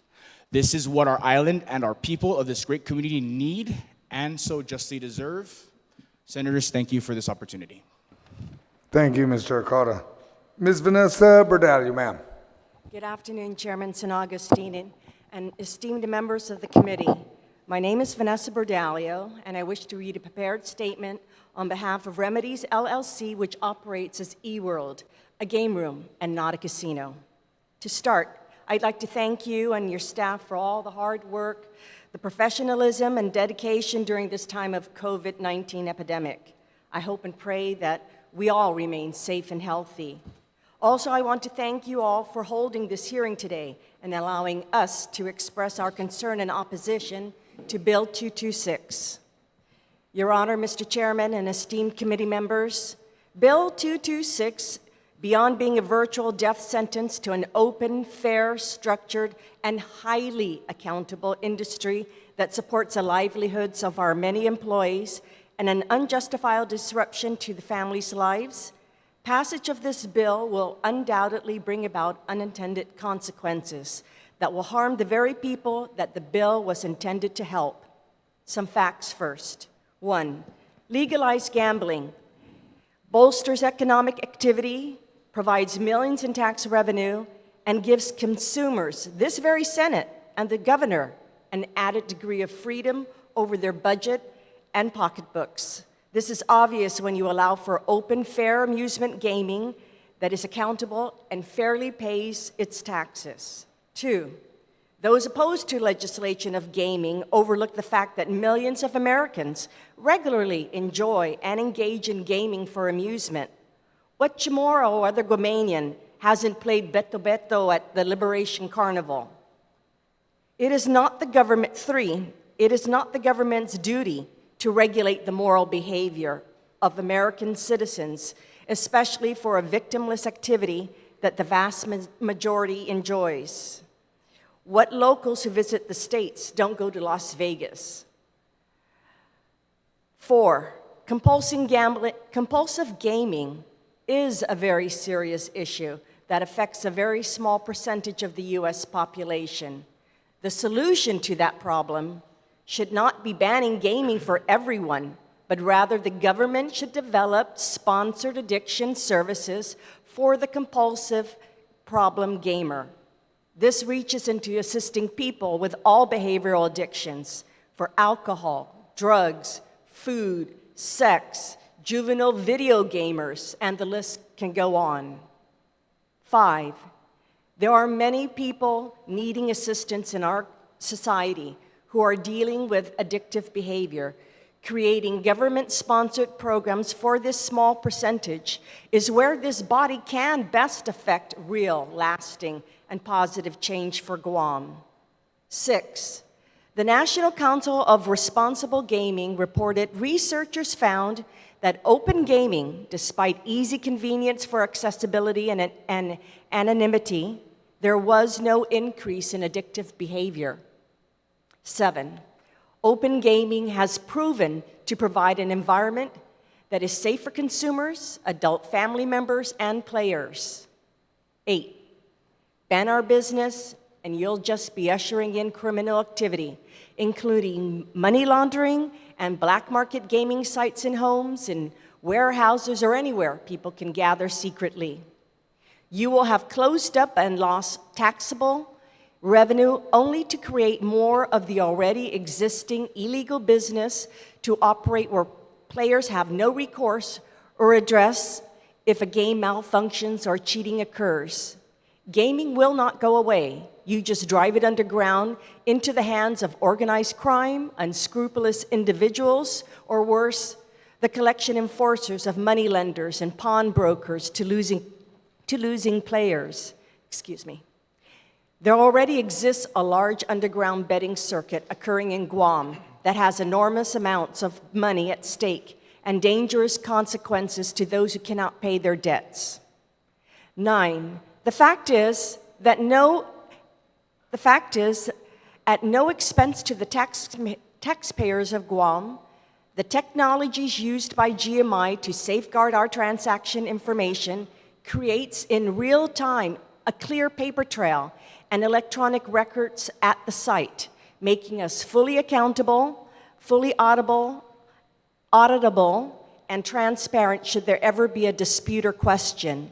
This enables us to offer fairness to the player, the game room operator, the machine owner, and the treasurer of Guam. 10, it creates jobs. All jobs create revenues for payroll taxes.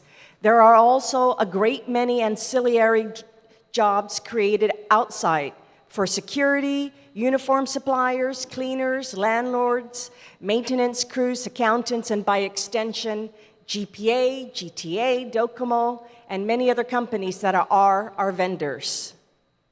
In truth, if this bill were to pass and destroy the industry, not only will the government lose significant revenue, you will very likely have created an even greater illegal underground gaming activity described above, where people will not operate openly and will deny the government of Guam its fair due.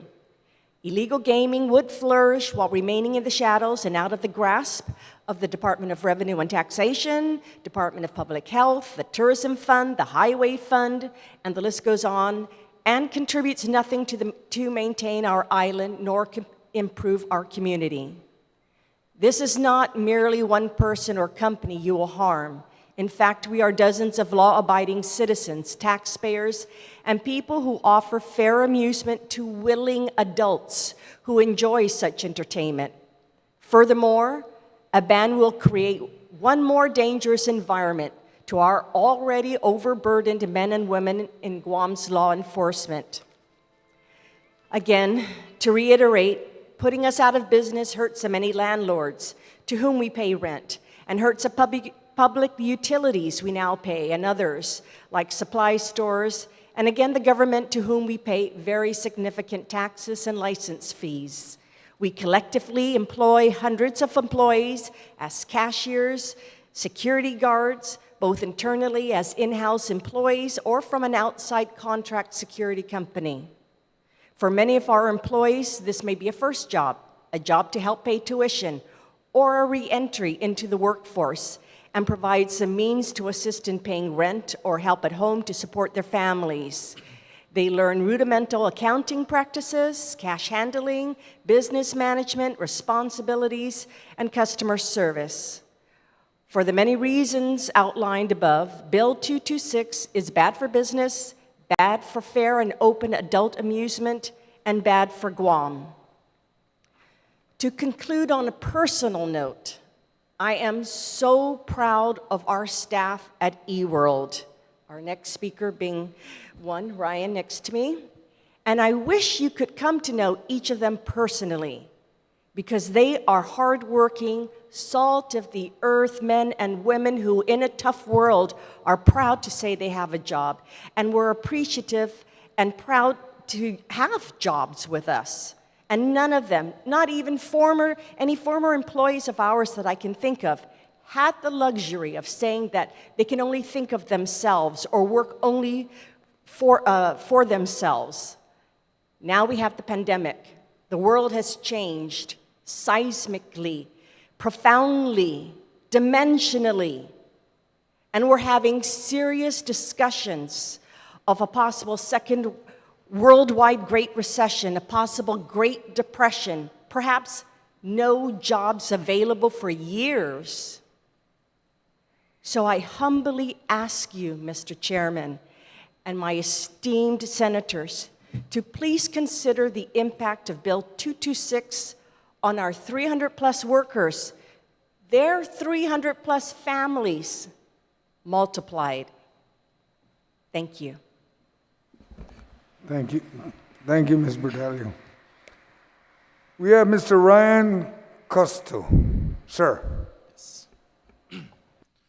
Hello, my name is Ryan Cousteau. I am an employee of the eWorld Game Room, and I am here to give my own personal testimony. I am a resident of Jonia, a 2014 graduate of Southern High School, and an education major at the University of Guam. Prior to going to UOG, I graduated from the Guam Community College and received my associate's degree in elementary education. I have worked as a part-time cashier for eWorld Game Room in Mangi, Laos since August of 2015. Being a game room attendant cashier is a great job for college students for many reasons. The main one being that I was able to schedule work shifts around my class schedule and even get some work done while on the job. But there is more to my story. When I'm not in school or at work, I am committed to promoting positive messages for and about the Micronesian community in Guam. I have taken my love for the sport of basketball and used it to organize small tournaments for the Micronesian community, and in a way use that opportunity to bring our community together, to not only engage with one another, but also build relationships that I'm sure would last a lifetime. Having observed and learned from the owners of eWorld on what it takes to successfully run a small business, I decided I wanted to start a business of my own. With their support and encouragement, I have decided to start my own home-based business, which is customizing merchandise, which includes shirts, hoodies, hats, stickers, and even started printing on some face masks. When I applied at the game room, I had already worked at a gas station and a fast food restaurant, and I figured that it would just be another minimum wage job, but I was wrong. It has turned out to be so much more than that. I have learned new skills I feel I've applied to my daily life, all learned while on the job. And as a bonus, I have earned incentive and holiday additional pay on top of my regular wages that have helped me pay for college. Being at eWorld, I have been exposed to a world of business, entrepreneurship, and customer service unlike that in any of my other jobs. And all of this, as I mentioned earlier, has also allowed me to follow my passion to help and give back to the community. We just returned to work 9 days ago on July 20th. It was exactly 4 months to the day when a global pandemic that we have no control over required the closure of ours and most other businesses. How we respond and move forward today and from here forward is something that we as a community have at least some control over. I mean no disrespect to the author of this legislation, members of this community, or any member of the 35th Guam legislature. But with all that is happening right now, I am surprised and even a little bit disappointed that any of you see that this bill as a priority over the many, many real challenges we know our island and our people will need to navigate in the months ahead. Thank you. Sedus Masi. Thank you, sir. I will ask my colleagues, Madam Vice, do you have any questions for the panel? Ma'am? Thank you, Mr. Chair. I just want to thank everyone for coming out and giving testimony. I appreciate that. I don't feel that this is a waste of time. I feel that if we are addressing something that harms our families, that this is an opportune time, especially when many people have lost their jobs. And the only money that they're going to get is from either the PPP that their businesses applied for or from the unemployment that will soon wear out. So that is my concern, that they will, the avenue that this money will be used also and may impact their livelihoods as well. So I don't think this is a waste of time, but I do thank you for coming and giving your testimony. I greatly appreciate it. Thank you, Madam Vice. Senator Tello, do you have any questions or statements to make to the panel, ma'am? Sidus Masi, Mr. Chair. And for the sake of getting Mr. Cunliffe off the soccer field, just thank you so much for coming. Bye-bye. At least Jason can say ball and play. Senator Luis Muñoz, ma'am, do you have anything? Yeah, actually, again, I don't have any questions, but I thank you very much for coming out here and telling us your story, because everyone has a story and it needs to be told. And that's what this platform is about. And thank you very much. And again, I want to commend Ryan, for being a beacon of light to the community, the Micronesian community. Those positives are going to work wonders in the community. So thank you very much. And then to Mr. Okada, thank you very much. And we'll pray for you and, of course, your family, and hope that everything works out well for you. Mr. Cunliffe, thank you for what you do for the kids. It's wonderful. And then thank you, Ms. Verdallo. You're beautiful. And again, thank you, everyone, for coming out here, telling us your story. Thank you. Senator Amanda Sheldon, do you have anything you would like to? Thank you very much, Mr. Chair. No questions for me. I'd like to also thank the panel and everyone else who was in the previous panel for their contribution to today's hearing. Sidus Masi.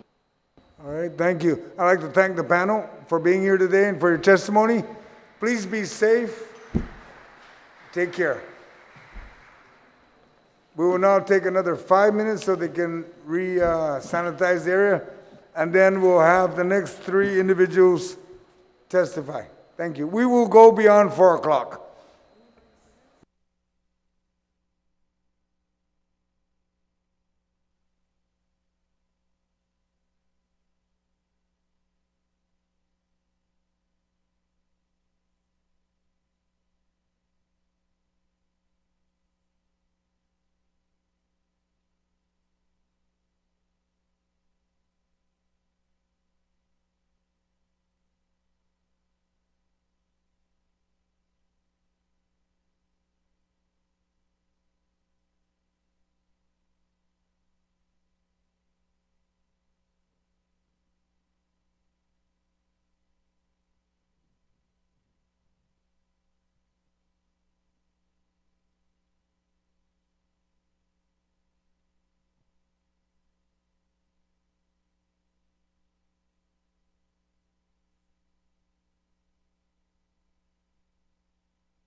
Good afternoon. We are back with Bill 226.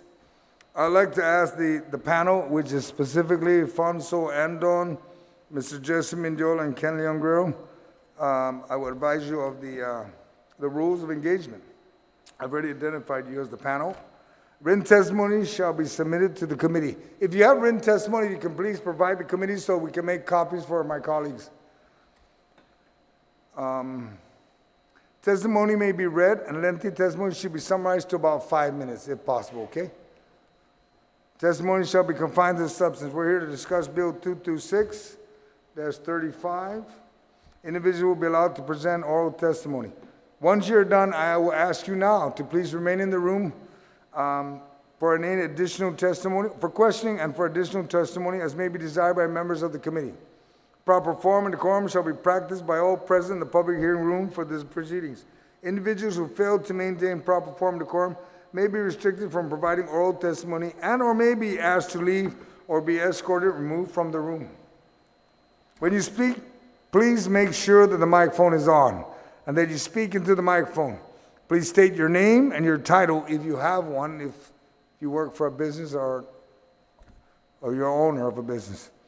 We will now begin with Mr. Alfonso Andon. Sir. Thank you. Rananim and good afternoon. My name is Alfonso Andon and I currently work at Remedies LLC, E-World Game Room. You can lower your mask so we can hear you clear, okay? I was born and raised on Guam. My family currently resides in Derrida. I have been employed for 3.5 years at the game room. I have been both a cashier and security guard. Today I work as a cashier. When I first started this job, I remember the job interview, I was asked if I liked numbers. I said, not really. Mr. Ryan rolled his eyes and thought to myself, well, I won't be getting this job. But to my surprise, he said I didn't have to like numbers, that I just have to be willing to work with them. He said if I am willing, everything else can be learned. That was in January of 2017. Since then, I have become excellent at handling cash and at customer service. I have learned to balance a cash drawer, and I now know how to reconcile shift paperwork. I have learned about security. I know about meters, collections, and now because of COVID, I enforce social distancing and mask wearing policies. I have been tasked with responsibilities and decision-making authority that I have never had in any other job before. I have steady employment, and I have earned raises and performance bonuses. I am able to contribute to my family household, and in the time that I've been employed as a game room cashier, we have moved. I know this job is a stepping stone to bigger and better things. Today, one of my former colleagues drives a GRTA bus. For me, being a game room cashier is something I could do for a long time, or if the right opportunity comes along, I could move on.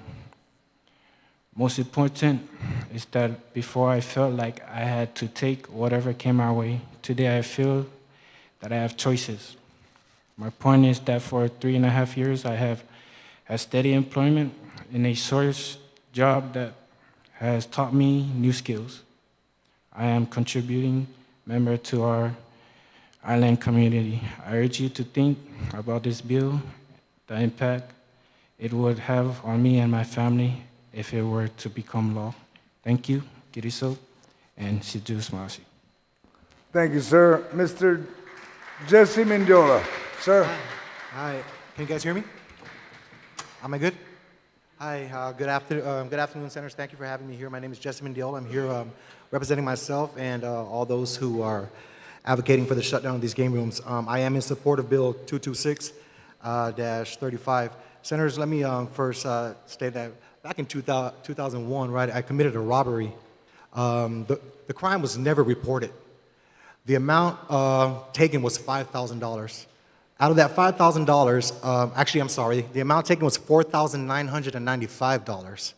Out of that $4,995, I used approximately $500 to score some methamphetamine, got high, and then I used the remaining money at the game rooms.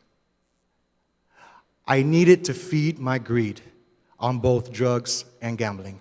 For over 23 years, I was addicted to meth and gambling. I've since been clean and sober for about 4.5 years. It took some necessary changes in my life to effectuate the desire for me to want to move forward, on a brighter and better path. And I'm here, I don't want to take anything away from these owners of these game rooms. They're in it to make a buck. I understand that. I have so much empathy for the employees out here, for the employees that may potentially lose their jobs. I'm not going to be condescending or chastise their testimony because they have the right to their opinion. I completely respect that. I'm here speaking solely from an addiction standpoint because nobody knows addiction like me. I lived the streets for 25 years. I lived under a bridge for 6 months. I was in and out of prison for most of my adult life before I finally got sent off to federal prison on a 3.5-year bid, and then I did local time in and out nonstop, all as a result of my addiction to gambling and drugs. Now, these game rooms, yes, they generate a lot of funds, but they are a breeding ground, if you will, like mosquitoes will, for drug and criminal activity. I have sat in those game rooms. I have lost $50,000 of my drug money, further putting me in debt to the man that I owed. What I ended up doing, I sell more drugs at the game rooms, and I put the money from the drugs right into the machines. The Guam Police Department is already having a tough enough time with the meth epidemic on this island. To add a gambling epidemic or a gambling addiction will only further deplete their resources. It will create and enable more addicts and allow the family and loved ones of those addicts to be collateral damage in the wake of their destruction. I personally caused damage to my family by my actions. I hear a lot of ignorance the past hour and a half.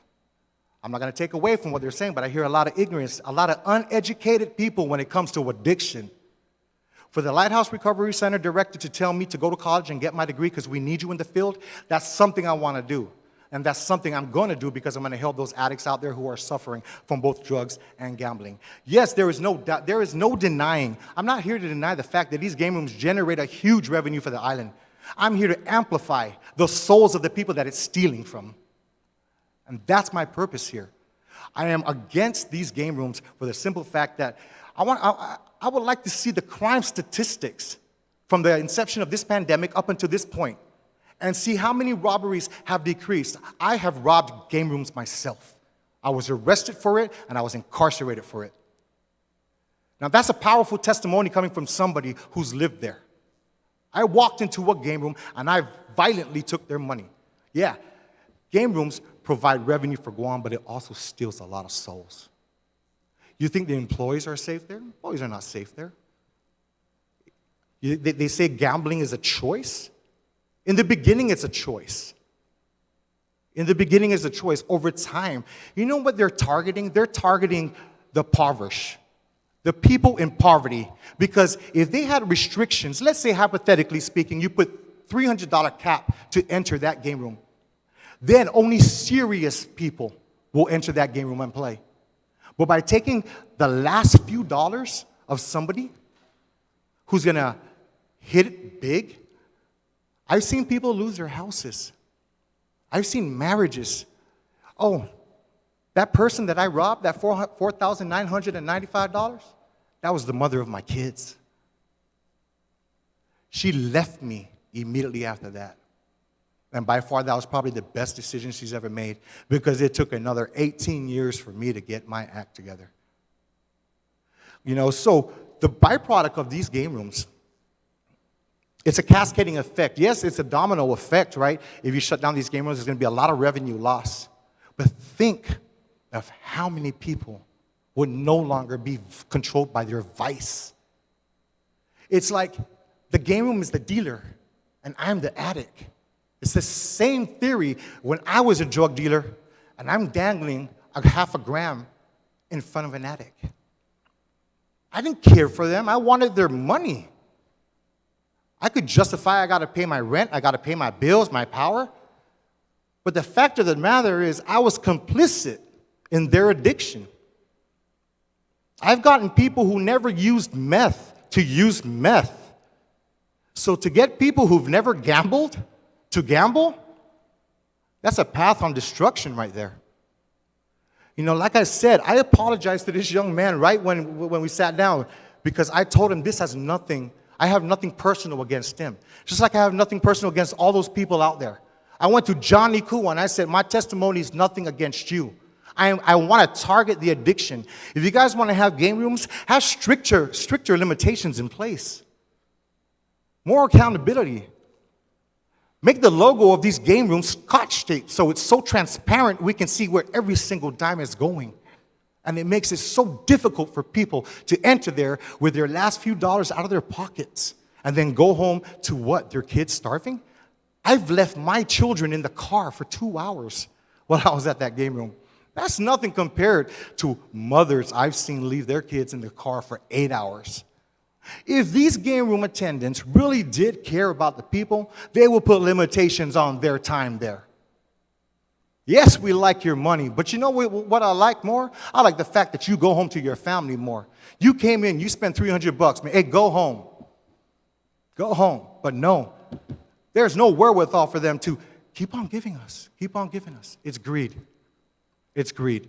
There has to be programs in place to help curtail the addiction that is created because of gambling. Now, I heard somebody say earlier that if you remove the game rooms, it's not going to solve the addiction, right? However, studies have shown if you change the people, places, and things, your mind will begin to heal back to normal. Your mind will begin to heal. So if habit is formed that I go to these game rooms all the time, and then suddenly they're gone, I'm going to find something else to do to occupy my time, right? Perhaps I'm going to create a different vice. And now I could go fishing, which can become an addiction. There are so many things that can become an addiction. Shopping on Amazon can become addiction. Can become an addiction. However, one does not know the consequences that they are getting themselves into because there's collateral damage with their family. I think I cared about my mother I stole from my mother. I stole from my mother to go to the game room. And this was LG's game room. Excuse me, my mouth is dry. This was LG's game room back in 1998. So games have been around that long. My question is this. If the people of Guam have voted several times to knock down gambling, why is it still here? Why are we still having this discussion? Why are there so many loopholes afforded to these individuals or these titans of industry, Guam's very own titans of industry? Is it because, forgive me for saying, is it because there's a lot of contribution given to some of the senatorial candidates? No, you know, this is just my opinion here. No offense to anybody here. Is it because of that? Well, you know what we got to do? We got to start putting our personal differences aside and start doing right for the people, because collectively as a whole, the island is in unison for removing this game room. The island as a whole. There's about, 300 families affected, right? 300 families affected. How's about 130,000 people affected? How's about 130,000 people affected? Because of the constant. Now we need to increase drug programs because we're creating more addicts. More addicts for gambling, more addicts for drugs. There's a lot of robberies that go on in the game room. But I'm really curious to see the crime statistics. I didn't come here with no written testimony. I came here to speak off the top of the dome because that's when truth comes out, when I don't need to prepare my words. When I speak from the heart, it's the truth. And that's what I'm doing here. You know, I've been waiting for this hearing since last year. It's just disappointing that this hearing had to come out at the time of this pandemic. And that is allowing people to use this pandemic as a crutch to ride on. Well, you know what? If we're going to get rid of these game rooms, let's implement a timeline to shut these game rooms down so people can segue and the government can find other avenues and resources or revenues to generate the funds that these game rooms do provide. If this bill does pass, I would like to change. Hold on real quick. Let me just look for that. That's why, Mr. Minjola, it's best when you bring a prepared so that you This is don't not a have to. prepared statement. This is Okay, not a prepared statement. only because we're running Okay, out of time, so Finally, we want to wrap it finally, up. I would like to avoid the ambiguity, and you should. I recommend that the language in 97102B, 10GAR be repealed, as this is the language which authorizes the Liberty, Symbolics, Match Plan gaming devices along with the gaming fee. While this may impact GMH as the revenue from this fee is appropriated, Bill 226 defeats its objectives if this language creates a loophole to allow these devices in operation. The Attorney General of Guam has already shut down the Liberty and the match play and all that stuff. What we got to do now is shut down the horse races. We got to shut down the horse races. We got to return these loved ones to their families, Senator. We got to return these loved ones to their families. We got to put money back in their pockets. I've gambled away my rent. It wasn't my choice. The first year it was my choice. The next 21 years, 22 years was an addiction. There were no programs on this island for me to seek help from. There's Alcoholics Anonymous. They got Narcotics Anonymous. They have rehabilitation for drugs, but not one rehabilitation for gambling. So you know what? Hey, that's a niche that they're going to tap into. We need to identify and recognize that gambling is an issue on this island. It is a dang issue on this island, and it needs to be addressed. If the people, like I said, if the people voted it down before, why are we still here? I don't mean no disrespect to my tone of voice. I come to you and I give you the respect for the position that you all hold, but I'm speaking my mind. I'm speaking it curt, and I'm speaking it truthful. Thank you. Thank you. Mr. Leon Guerrero?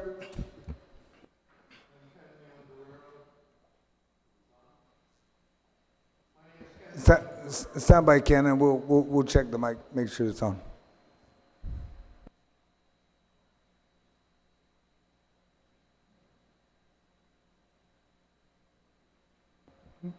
Talk in the mic and see if it works.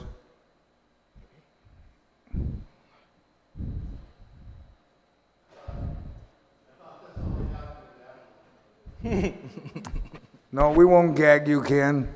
Every time you come in, we allow you to speak. My name is Ken Leon Guerrero. I'm here as a private citizen.